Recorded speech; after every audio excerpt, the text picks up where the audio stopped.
Hi friends, நம்ம இன்றைக்கி இந்த வீடியோவில் கலேடியம் பிளான்ட்ஸை பற்றி தான் பார்க்க போகிறீங்க. நம்ம இந்த கலேடியம் பிளான்ட் வந்து எங்கள் வீட்டில் என்ன வெரைட்டிஸ் எல்லாம் நிற்குது அப்படின்னு தான் பார்க்க போகிறோம். பார்த்தா எல்லாமே ஒரே மாடல் நிற்கிற மாதிரி தான் இருக்குது. ஆனால் வந்து ஒவ்வொரு இலையிலையும் வந்து அந்த டாட்ஸ் எல்லாமே கொஞ்சம் வித்தியாசமாக டிஃப்ரெண்ட்டாக தான் இருக்குது. இது வந்து நல்ல வெயில் படுற இடத்துல இருக்குது. ஸோ அதனால தான் இந்த கலரில் இருக்குதா அப்படின்ட்டு எனக்கு தெரியலை.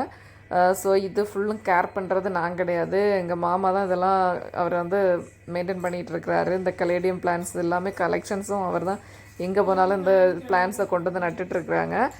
இது வந்து எப்படி நடுறதுன்னா, நான் வந்து சும்மா நார்மலான நம்ம மண்கலவையில் நட்டால் போதும் அப்படி தான் நினச்சேன். ஆனால் அவங்க நடும்போது இது வந்து கொஞ்சம் பள்ளமாக ஆழமாக கொண்டு தோண்டி அதில் வந்து கொஞ்சம் கல் செங்கல் இருக்குல்ல, சின்ன சின்ன செங்கல், மற்ற மாதிரி இந்த குப்பை இருக்குல்ல, நம்ம இலையெல்லாம் எரிப்போம்ல, அந்த குப்பை இதெல்லாமே போட்டு சாம்பல் எல்லாம் போட்டு தான் அவங்க வந்து இந்த செடியை நட்டு வச்சுருக்காங்க. நான் இதெல்லாம் போட்டால் அந்த சாம்பல் போட்டாலே இந்த செடி எங்கே வளரும், ரொம்ப ஹீட்டில் அப்படின்னு தான் சொன்னேன். ஆனால் அதெல்லாம் போட்டு நட்டதுக்கப்புறமா அந்த செடி சூப்பராக வருது.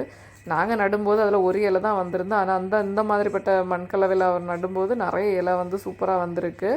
ஸோ இதில் கலேடியம் மட்டும் இல்லை, இன்னும் நிறைய இந்த பிளான்ட்ஸ் இதில் நிற்குது. ஸோ இதோட நேம்ஸ் எல்லாம் எனக்கு என்னென்னு தெரியலை. இது நான் ஃபஸ்ட்டு இன்டோரில் தான் நட்டு வச்சுருந்தேன், அப்போ அது வரவே இல்லை. இப்போ நம்ம வந்து சும்மா வெளியில் வீட்டு ஃப்ரெண்டில் கொண்டு நட்டு வச்சுருக்கேன். இந்த சன்லைட் வந்து அதிகமாக படுறதுனால கொஞ்சம் பிஷியாக சூப்பராக வளர்ந்துருக்குது. இதெல்லாம் வந்து காம்பவுண்டில் பட்டுனா அப்படியே சூப்பராக அந்த இது மணி பிளான்ட் மாதிரியே படர்ந்து வரக்கூடிய செடிஸ். Thank you friends. என்னோட அப்டேட் உங்களுக்கு பிடிச்சா லைக் பண்ணுங்கள், ஷேர் பண்ணுங்கள், மறக்காமல் நம்ம